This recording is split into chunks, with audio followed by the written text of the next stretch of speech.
Hello दोस्तों, यथार्थ Hindi education classes में आप सभी का स्वागत है। आज की क्लास में हम पढ़ेंगे हिंदी साहित्य के कुछ इम्पोर्टेंट प्रश्न जो कि हिंदी टीजीटी, पीजीटी, नेट आदि की परीक्षा के लिए आपके लिए काफ़ी इम्पोर्टेंट होंगे। अगर आप चैनल पर नए हैं तो चैनल को लाइक, शेयर और सब्सक्राइब जरूर कीजिएगा। तो चलिए स्टार्ट करते हैं अपनी क्लास को। पहला प्रश्न है कि श्रद्धा किस कृति की नायिका है। आपको बताना है कि जो श्रद्धा है वह किस कृति की नायिका है, कौन सी रचना है जिसकी नायिका श्रद्धा है। इसके लिए राइट आंसर ऑप्शन ए है कामायनी। श्रद्धा कामायनी की नायिका है। कामायनी जयशंकर प्रसाद द्वारा रचित प्रसिद्ध महाकाव्य है। अगला प्रश्न है कि बाल चित्रण में कौन सा कवि श्रेष्ठ है। कौन सा कवि है जो कि बाल चित्रण में श्रेष्ठ है। तो इसके लिए राइट आंसर ऑप्शन सी है सूरदास। सूरदास बाल चित्रण में श्रेष्ठ कवि हैं। इन्हें वात्सल्य रस का सम्राट भी कहा गया है क्योंकि इन्होंने वात्सल्य यानी कि माँ के प्रेम को और उसकी ममता का जो है काफ़ी मनोहर चित्रण किया है, इसलिए इन्हें वात्सल्य रस का सम्राट भी कहा जाता है। अगला प्रश्न है कि जायसी किस धारा के कवि हैं। जायसी किस धारा के कवि हैं। जायसी प्रेमाख्यान काव्यधारा के कवि हैं। जायसी प्रेमाख्यान काव्यधारा के कवि हैं। भक्ति काल के अंतर्गत ही हम पढ़ते हैं अलग अलग काव्यधाराएं, जिसमें भक्ति काल में जैसे राम भक्ति काव्यधारा के कवि, कुछ कवि हैं राम भक्ति काव्यधारा के। और भक्ति काल की जो धाराएं हैं, एक तो निर्गुण धारा है, दूसरी सगुण धारा है। निर्गुण धारा में संत काव्य और सूफी काव्य आते हैं तथा सगुण धारा में कृष्ण काव्य और राम काव्य आते हैं। तो इसी प्रकार संत काव्य में जो प्रतिनिधि कवि हैं वह कबीर हैं। ठीक है, कबीर जो हैं वह संत काव्य धारा के प्रतिनिधि कवि माने जाते हैं। कबीर जो हैं संत काव्य धारा के। और जायसी हैं सूफी काव्य धारा। जायसी जो हैं यह जायसी सूफी काव्यधारा के प्रतिनिधि कवि माने जाते हैं, जिसे प्रेमाख्यान काव्यधारा भी कहा जाता है। उसके बाद सगुण में दो धाराएं आती हैं, कृष्ण काव्य और राम काव्य।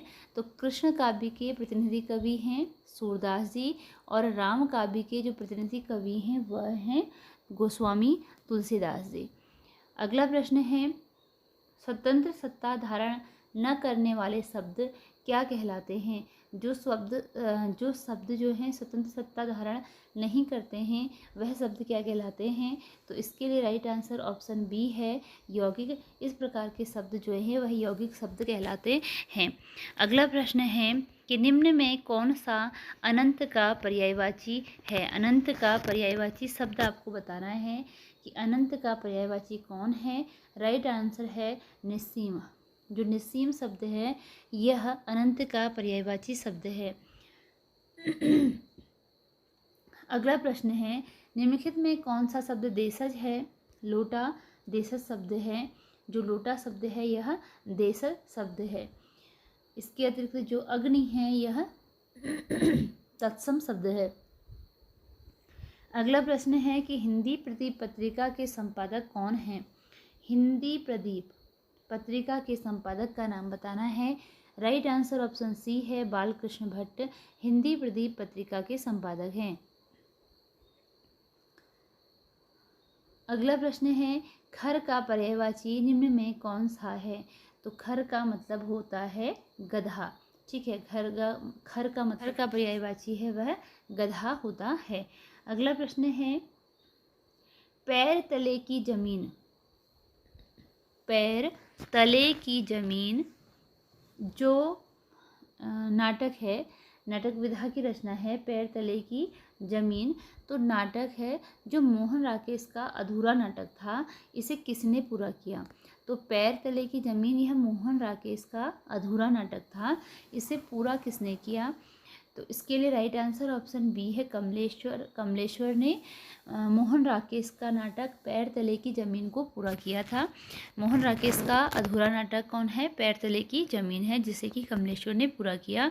अगला प्रश्न है निम्नलिखित कवियों में रीति सिद्ध कौन है। तो रीति सिद्ध कवि हैं बिहारी। अगला प्रश्न है कि अनुमितिवाद के प्रतिष्ठाता कौन हैं?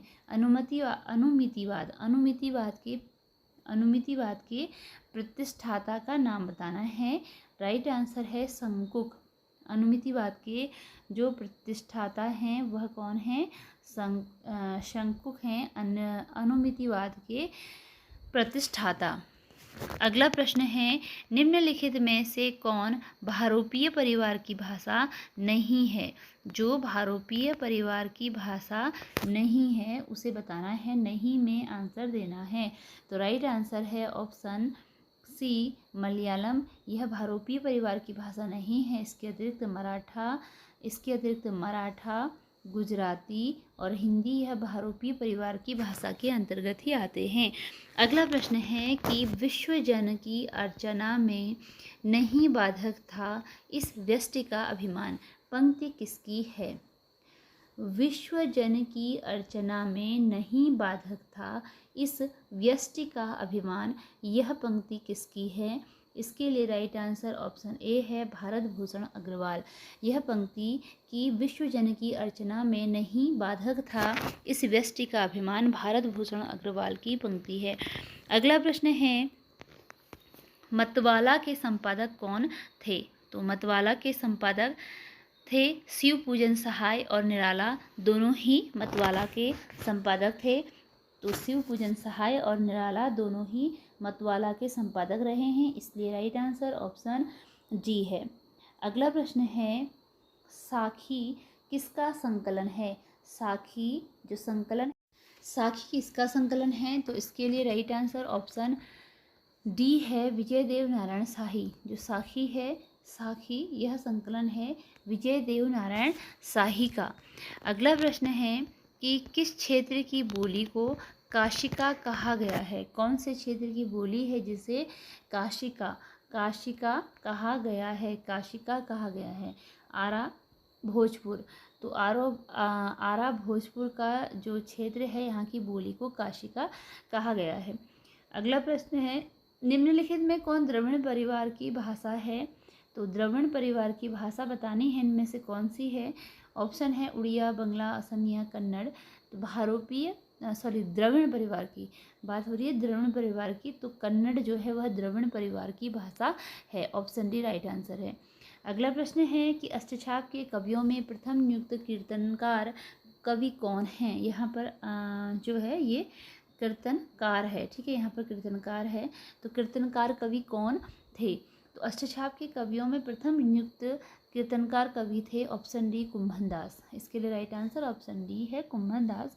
अष्टछाप के कवियों में प्रथम नियुक्त कीर्तनकार कवि थे। अगला प्रश्न है, जायसीकृत जो पद्मावत है यह किस प्रकार का काव्य है बताना है। राइट आंसर ऑप्शन सी है रूपक काव्य। जायसीकृत जो पद्मावत है वह रूपक काव्य है। अगला प्रश्न है कि जायसीकृत पद्मावत बसो मेरे नैनन में नंदलाल किसकी पंक्ति है? यह प्रसिद्ध पंक्ति है मीराबाई की। बसो मेरे नैनन में नंदलाल यह प्रसिद्ध पंक्ति है मीराबाई की। रासो शब्द की उत्पत्ति रसायन से किसने मानी है? तो रासो शब्द की उत्पत्ति रसायन से मानने वाले हैं आचार्य रामचंद्र शुक्ल ने रासो शब्द की उत्पत्ति रसायन से मानी है। अगला प्रश्न है, कबीरा खड़ा बाजार में तथा हानुश। कबीरा खड़ा बाजार में, एक रचना का नाम है कबीरा खड़ा बाजार में तथा दूसरे का नाम है हानुश। ये हैं नाटक विधा की रचनाएं। किसकी हैं यह बताना है आपको। तो राइट आंसर है भीष्म साहनी। यह रचना है भीष्म साहनी की, कबीरा खड़ा बाजार में तथा हानुश रचनाएं हैं भीष्म साहनी की। अगला क्वेश्चन है, मोहन राकेश के किस नाटक में मध्यवर्ग की पारिवारिक समस्याओं को दर्शाया गया है? मोहन राकेश का कौन सा नाटक है जिसमें मध्य वर्ग की पारिवारिक समस्याओं को दर्शाया गया है? इसके लिए राइट आंसर ऑप्शन ए है आधे अधूरे। इसमें मध्यम वर्ग की पारिवारिक दशा को दर्शाया गया है और यह एक नाटक विधा की रचना है। इसी के साथ ये क्लास हमारी यहीं पर एंड होती है। मिलते हैं अगली क्लास में कुछ नए प्रश्नों के साथ। अगर आप चैनल पर नए हैं तो चैनल को सब्सक्राइब जरूर कीजिएगा। ऐसे ही वीडियोज़, ऐसे ही क्लासेस आपको डेली मिलती रहेंगी। धन्यवाद।